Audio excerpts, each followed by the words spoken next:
Today is Sunday, November 1st, and we had some technical difficulties with the recording for the sermon this morning, so this is a re-recording for the virtual service. The day's passage is from the book of Habakkuk, chapter 1, verses 1 through 5. Habakkuk 1, 1 through 5. The oracle that Habakkuk the prophet received. How long, O Lord, must I call for help, but you do not listen, or cry out to you violence, but you do not save? Why do you make me look at injustice? Why do you tolerate wrong? Destruction and violence are before me. There is strife and conflict abounds. Therefore the law is paralyzed, and justice never prevails. The wicked hem in the righteous, so that justice is perverted. Look at the nations and watch, and be utterly amazed. For I am going to do something in your days that you would not believe, even if you were told.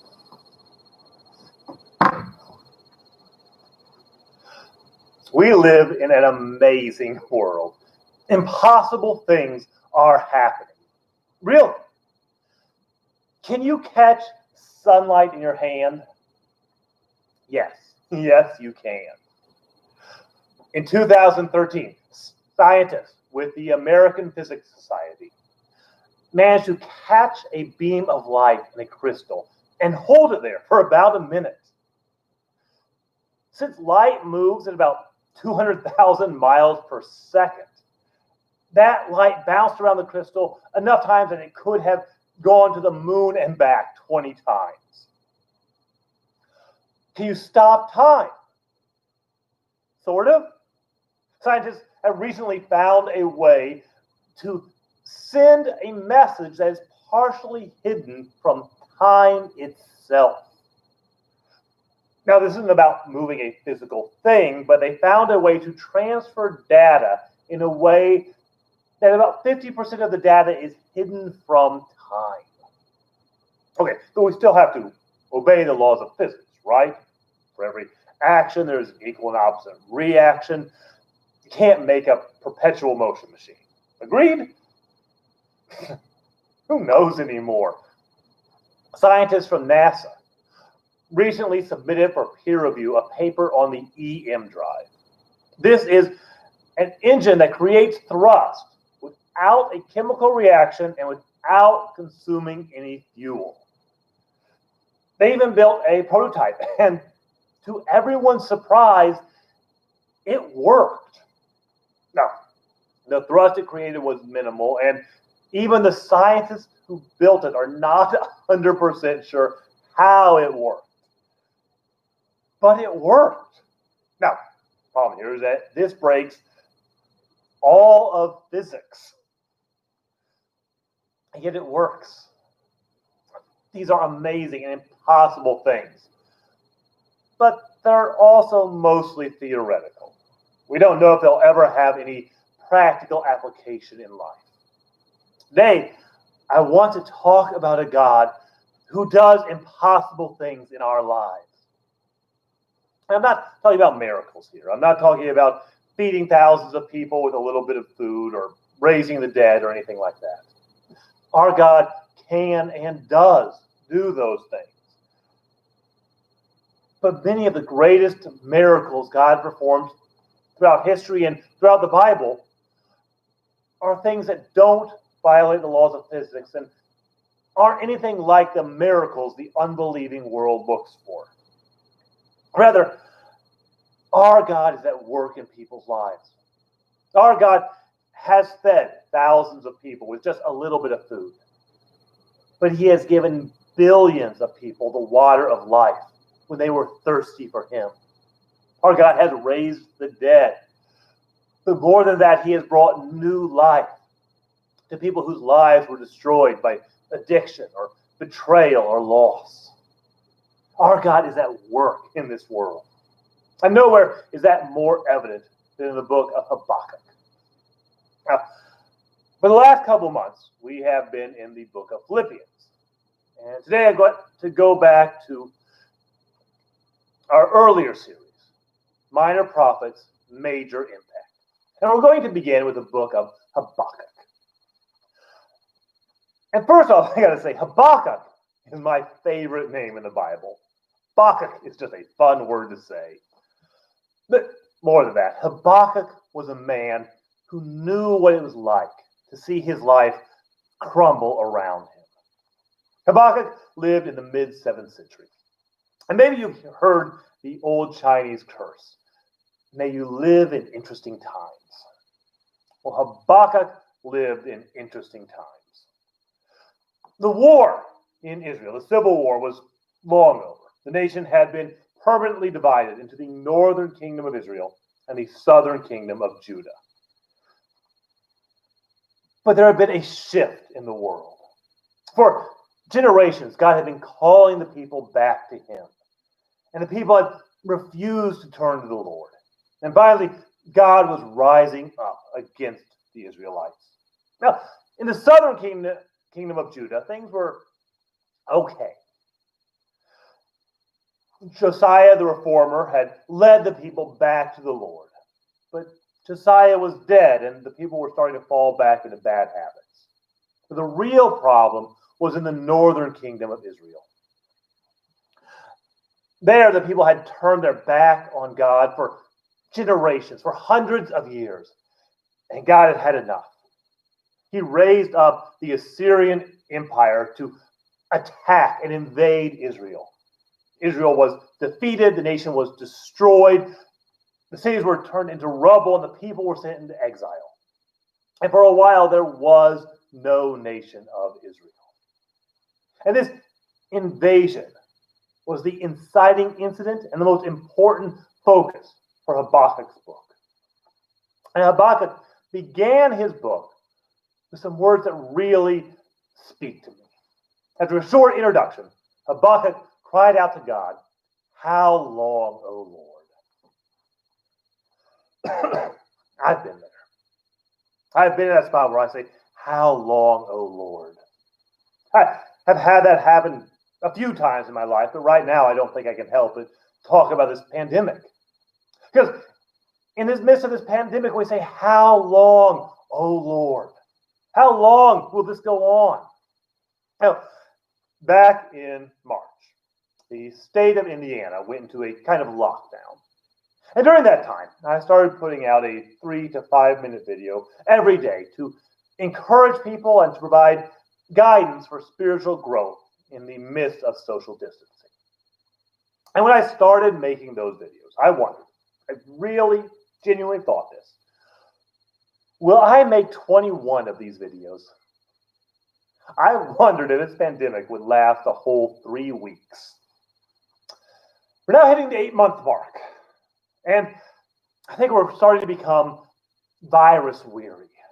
This has gone on for so long that it just weighs us down. Now, I recognize that we have been very blessed in this area. Very few people in our congregation have come down with this disease. Those who have had confirmed cases have all recovered. And just speaking for myself, I personally have not known anyone who has died from this disease. But we have faced the social effects of this. We have been isolated. We have been separated from those we care about. We have been restricted in what we can do. And that's not going to end anytime soon. Just this past week, America's leading expert on infectious disease, Dr. Anthony Fauci, said that even if there is a vaccine, these restrictions will continue throughout 2021. And so we say, how long? How long, O Lord, is this going to last? No, that is not the only time in my life I have said that. It's not the only time that phrase occurs in the Bible. Over the first verse of the 13th Psalm, David cried out, "How long, O Lord? How long will you hide your face from me?" David was writing about a time of spiritual dryness in his life. God seemed far away. He prayed, and he meditated, and he fasted. He struggled in his spirit. He wrestled with his soul. And yet God was not present. The God who had been with him throughout his life seemed gone. The Lord that he had a personal relationship with seemed absent and had been absent for a long time. And he cried out, "How long, O Lord?" To give a modern example of this, Mother Teresa was a Roman Catholic nun who devoted her life to helping the poor in Calcutta, India. In 1979, Mother Teresa was awarded the Nobel Peace Prize, and her work has inspired millions of people.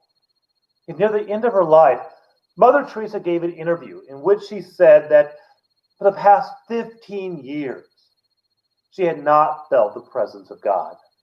When she was younger, she felt God call her into service, and she felt the presence of Christ throughout her life. But then for a decade and a half, she said that it seemed as if the door had been closed to her. But she wondered how long. And I think a lot of us have experienced that in life. It's such a common thing. There's even a name for it. It's called the long, dark night of the soul. It's that time in life when we feel as if God is distant and stayed distant for a very long time. And we cry out, "How long, O Lord? How long will I feel dry? How long will I feel passionless, empty, like I'm just going through the motions? How long, O Lord?"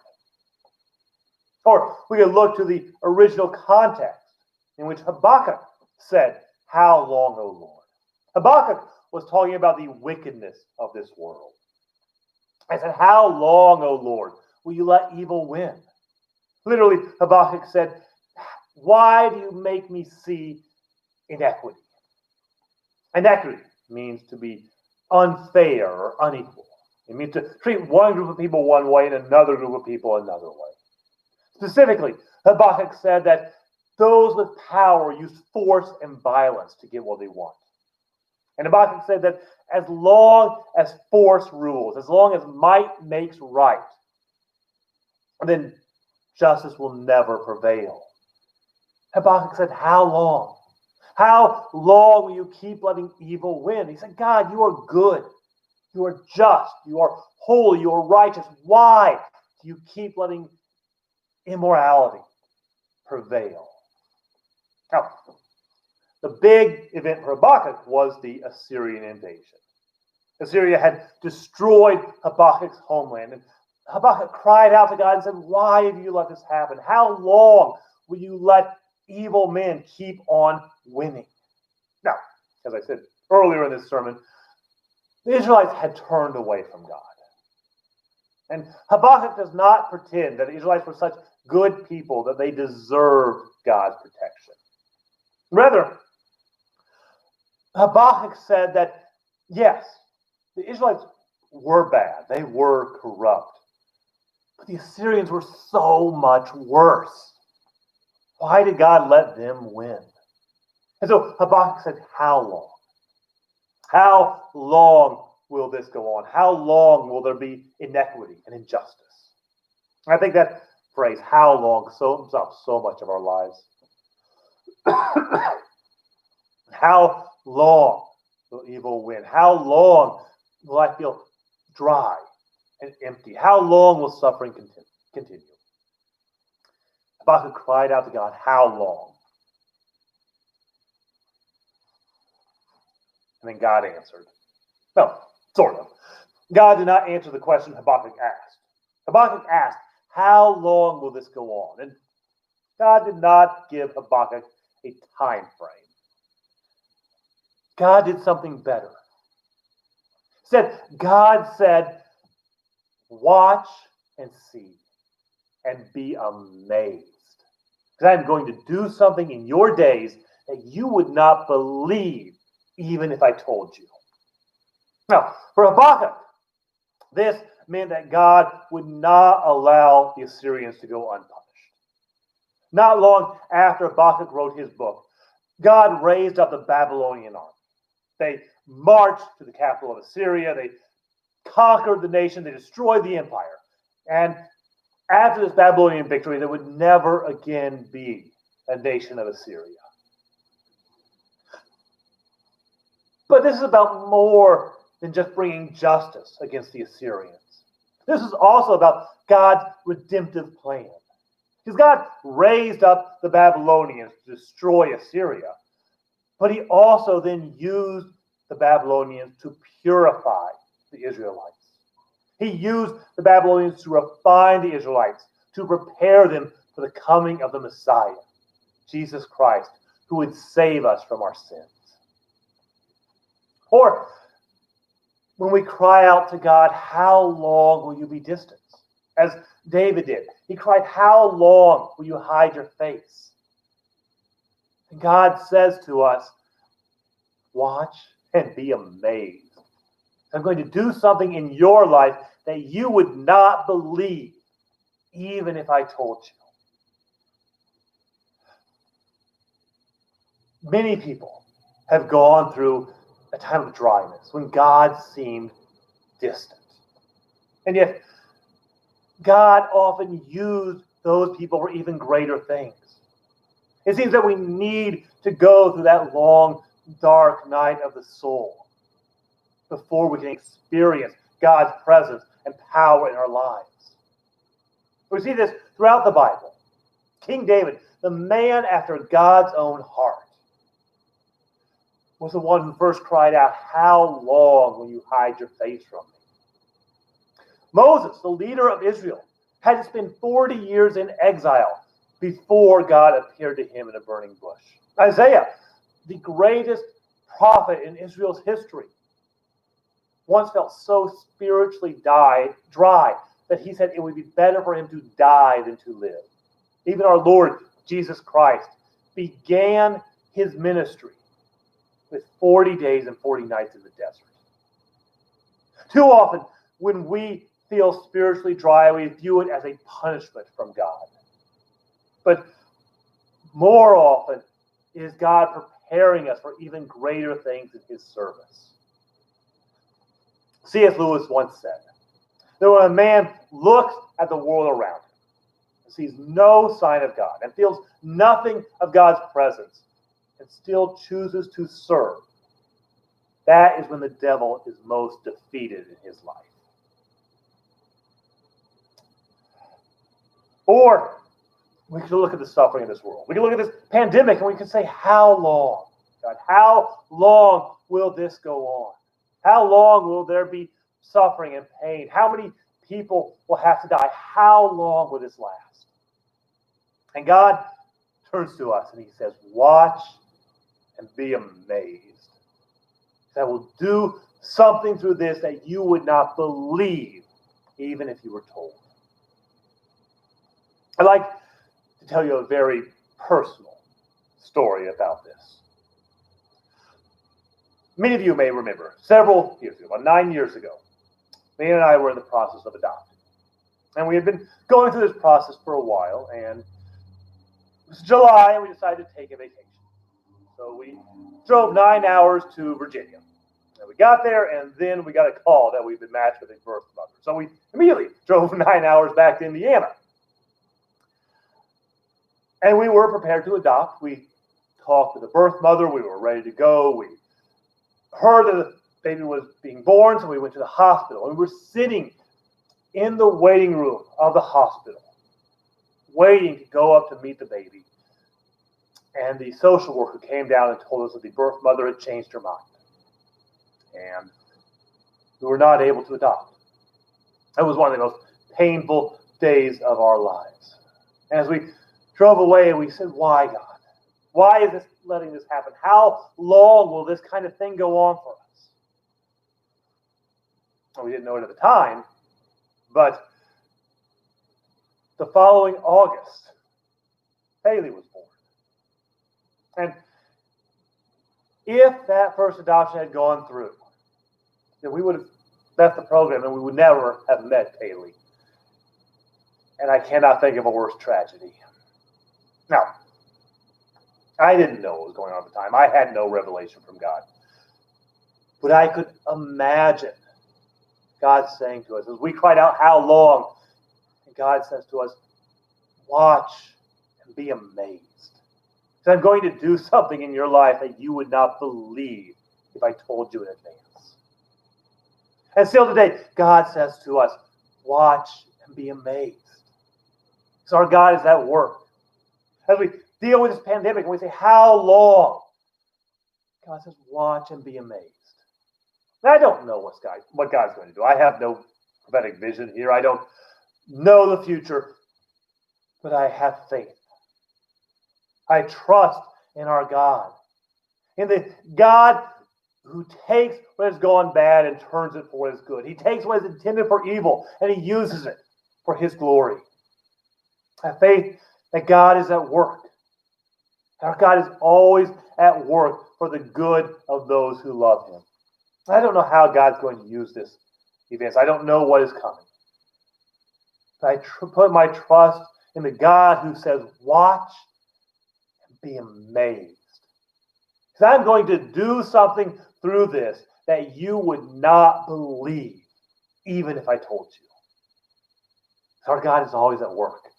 And ultimately, this is a call to faith. It's a call to trust the God who is at work in our lives. I don't know what the future holds. I don't know how God could use even this pandemic. God calls us to faith in him, to trust that he is at work, that he is the one who says, watch and be amazed. So I'm going to do something that you would not believe, even if you were told. Our God does amazing things. He calls us to faith.